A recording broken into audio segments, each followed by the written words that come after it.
Começando, então, vocês sabem lá da Físico-Química A, né? Vocês investigaram bastante a termodinâmica, né? Foi o principal tópico investigado lá na Físico-Química A, na QIA 15, né? Que vocês viram talvez há um ano e meio. A termodinâmica foi o principal ponto que vocês viram lá, a primeira, a segunda lei da termodinâmica. E vocês viram, então, que a termodinâmica, ela é nada mais do que o ramo da Físico-Química que estuda as mudanças energéticas que são envolvidas numa transformação que pode acontecer num determinado sistema. Então, uma reação, um processo e tudo mais. Vocês viram lá que toda transformação que ocorre no sistema, ela, na verdade, ocorre no sentido espontâneo, ou seja, no sentido natural, que naturalmente ela ocorreria, né? Lá na Físico-Química A também, quando vocês começaram a falar sobre termodinâmica, espontaneidade, vocês viram que existem vários parâmetros termodinâmicos ou energéticos que podem ser utilizados para julgar se uma transformação, se um processo é espontâneo ou não, né? Vocês viram vários lá. Um dos mais importantes que vocês estudaram a fundo lá na Físico-Química A foi a energia livre de Gibbs, né, representado aqui pela letra G. Né? Esse é um dos parâmetros mais importantes lá e a gente vai continuar falando bastante de energia livre de Gibbs aqui na Físico-Química B também. Vocês viram essa definição, né, que G é igual a H menos TS.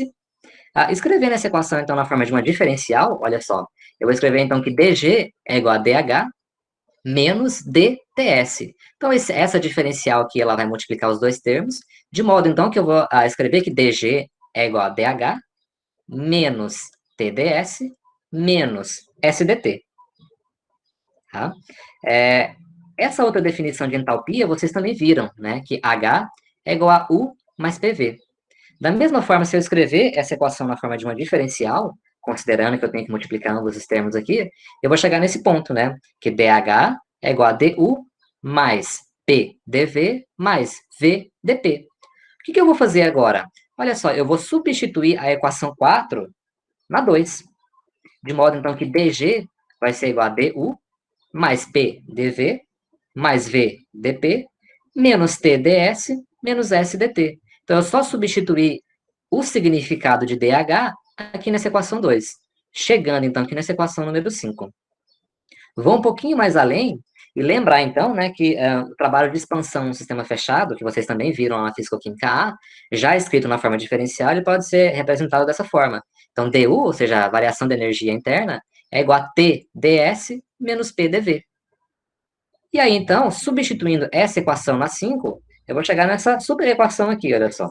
dG é igual a TdS menos PDV mais PDV mais VDP menos TdS menos SDT. Essa equação aqui, que vocês já viram lá atrás, estou só relembrando vocês, tem alguns termos que podem ser cortados, né? Alguns termos em comum.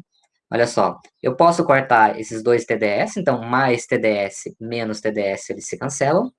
Eu posso cortar mais coisas aí também, né? Olha só, menos PDV mais PDV também se cancela. De modo, então, que eu chego aqui, então, nessa equação, né? DG é VDP menos SDT.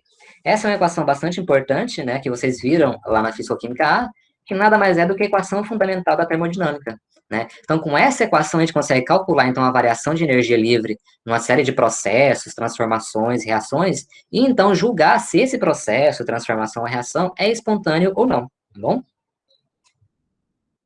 A energia livre, então, ele é o parâmetro mais utilizado para se julgar a espontaneidade de uma transformação. Existem outros, né? A entalpia, a entropia, mas no final tudo acaba se resumindo em G, em energia livre, né? Toda transformação, ela que é espontânea, ela ocorre naturalmente até um determinado ponto, né? Esse ponto, então, específico, é o que a gente chama de equilíbrio. Então, a gente pode dizer, então, que num sistema em equilíbrio, as grandezas termodinâmicas não variam. Então, eu tenho um processo espontâneo que ocorre naturalmente, ele acontece até um determinado ponto que eu estou chamando aqui de equilíbrio. Nesse equilíbrio, não há variação dessas grandezas termodinâmicas, de modo, então, que eu posso escrever que no equilíbrio, ΔG é igual a zero. Os estados final e inicial são iguais em termos de energia. Está tudo igual, não tem nenhum sentido favorecido. Justamente, então, por isso que a gente diz que está em equilíbrio, tá bom? Só lembrando aqui que existem diferentes tipos de equilíbrio que a gente pode abordar, né? A gente tem o equilíbrio químico, que ocorre num sistema onde tem uma transformação química, né? Um conceito que vocês viram lá no início talvez até no ensino médio mesmo, né? Transformação física e transformação química. Numa transformação química, a gente tem mudança na composição da matéria. Então, o equilíbrio estabelecido aqui é um equilíbrio químico, né? No caso de um equilíbrio físico, a gente não tem mudança na composição da matéria. Por exemplo, uma mudança de estado físico que pode atingir o equilíbrio em um determinado ponto. Só relembrando aqui rapidamente, então, né, que a gente tem esses dois tipos de equilíbrio, basicamente, tá?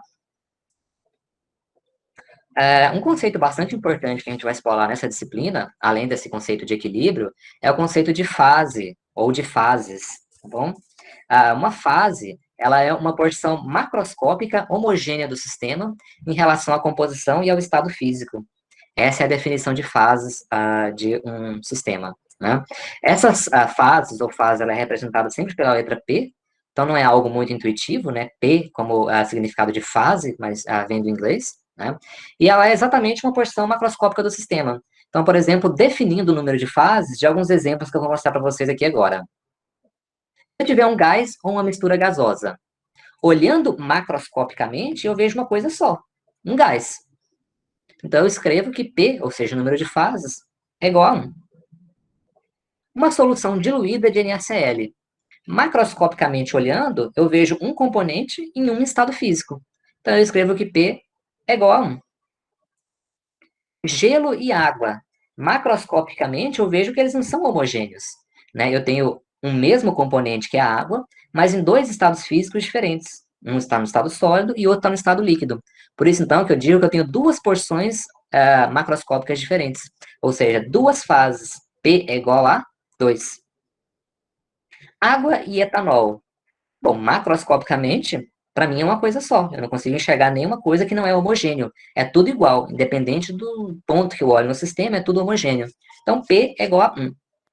Água e gasolina. Aí já é diferente, né? Eu tenho um sistema heterogêneo. P é igual a 2. Eu tenho duas porções macroscópicas diferentes. Água e areia, da mesma forma, P vai ser igual a 2, tá bom? Então, é um conceito bastante simples, mas é importante lembrar que nem sempre o número de fases, ele corresponde ao número de estados físicos. Às vezes as pessoas confundem isso. A fase é o número de estados físicos. Não necessariamente. Por exemplo, aqui na água e gasolina, desculpa, eu tenho um único estado físico, que é líquido, mas eu tenho duas fases diferentes. Então, se vocês pensarem em porção macroscópica, ou seja, que é visível a olho nu, fica mais fácil de vocês definirem se um sistema tem uma fase, duas fases ou mais, tá bom? Um outro conceito bastante importante também que a gente vai lidar bastante é o conceito de transição de fases, né? Que é a conversão espontânea de uma fase para uma outra fase que um sistema apresenta numa dada temperatura e pressão. Então, aqui, por exemplo, eu estou mostrando uma curva, um gráfico, que em algum momento da vida de vocês, vocês já viram, que é um gráfico de temperatura em função do tempo, do resfriamento da água, por exemplo. Então, inicialmente eu tenho a água líquida, ela começa a se solidificar, e depois, então, ela forma a água sólida, que é o gelo, tá bom? Então, a transição de fase é exatamente esse patamar aqui, desculpa, onde as duas fases coexistem ao mesmo tempo. A gente pode falar, então, que essas fases, elas estão em equilíbrio, né? Elas coexistem num determinado ponto, num determinado momento, nesse sistema aqui de água sendo congelada.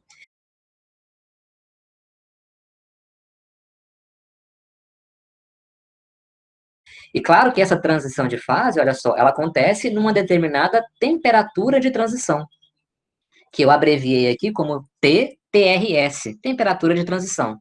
E também existe, né, um intervalo de tempo envolvido aqui que eu não grifei, mas claro, né, se a gente olhar aqui, essa transição de fase ocorre num determinado intervalo de tempo, Tzinho minúsculo aqui, tá bom?